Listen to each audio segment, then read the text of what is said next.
மத்திய அமைச்சரவையில் இருந்து விலகினார் பசுபதிகுமார் பராஸ். கூடுதல் விவரங்களை செய்தியாளர் ரமேஷிடம் பெற்றலாம். ரமேஷ், வணக்கம். ரமேஷ், எதற்காக விலகினார், என்ன காரணமாக சொல்லப்படுகிறது, முழு விவரங்கள் என்ன?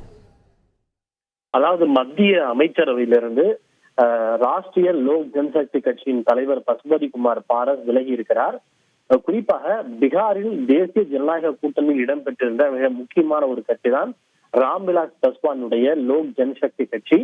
நேற்று பீகாரில் மொத்தம் உள்ள 40 தொகுதிகளில் தேசிய ஜனநாயக கூட்டணி கட்சிகளிடையே தொகுதி உடன்பாடு எட்டப்பட்டது.